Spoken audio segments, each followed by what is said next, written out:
નમસ્કાર મિત્રો, આપણા નવા ચેનલની અંદર નવા વિડીયોની અંદર આપનું સ્વાગત છે. તો અંબાલાલે સૌથી મોટી વાવાઝોડાની આગાહી કરેલ છે કે ગુજરાત, ઓમાન તથા મુંબઈ વિસ્તારની અંદર વાવાઝોડું ખાબકી શકે છે. જે વાવાઝોડું આવે છે તેનું નામ છે શક્તિ, જે નામ રાખેલું છે શ્રીલંકાએ. તો તે વાવાઝોડાની ગતિ હું તમને સમજાવી દઉં. તો જોઈ શકો છો કે આ વાવાઝોડાની અસર 24, 25, 26, 27 અને 28માં આની અસર રહેશે. તો તમે અસર આની જોઈ શકો છો કે બહુ અસર પણ આની રહેશે. અને આ વાવાઝોડું છે તે ઓમાન તરફ જઈ શકે છે, અથવા મુંબઈ પણ જઈ શકે છે, અથવા ગુજરાત પણ આવી શકે છે. તો જો ઓમાન જશે તો એમનું એમ કહેવું છે કે હવામાન નિષ્ણાંતોનું કે જો ત્યાં પણ હરિકેન છે તો સામેથી પાછું અહીંયા આવી શકે છે. તો મુંબઈ અથવા ગુજરાત, તો એમાં વાવાઝોડાનું આગમન રહેશે. અને તેના લીધે જે કોઈ આપણા એરિયાઓ છે તો તેમાં પણ હોઈ શકે છે. દરિયા કિનારામાં રહી શકે છે વાવાઝોડું.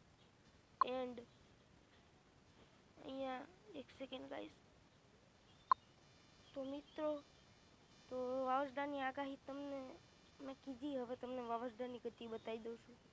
તો તમે જોઈ શકો છો કે વાવાઝોડું આ સાઈડથી આવે છે.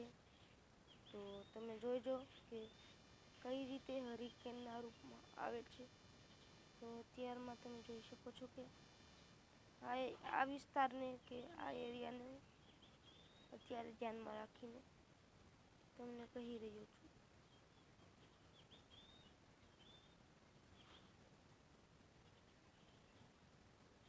તો તમે જુઓ કે કઈ રીતે અહીંયા વાવાઝોડું ચાલીને આવી રહ્યું છે. તો આ છે આપણું વાવાઝોડું. ઓકે, તો આ વાવાઝોડું છે તે આપણા અહીંયા ગુજરાતની અંદર ટકરાઈ શકે છે. ઓકે, તો આ વાવાઝોડું આમ ઓમાન તરફ જઈ શકે છે, મુંબઈ તરફ જઈ શકે છે, અને આપણા ગુજરાતના દરિયાકાંઠામાં પણ પ્રોબ્લેમ રહી શકે છે. તો આ વાવાઝોડાનું નામ જે છે તે છે, એક સેકન્ડ, વાવાઝોડાનું નામ જે છે તે છે શક્તિ વાવાઝોડું.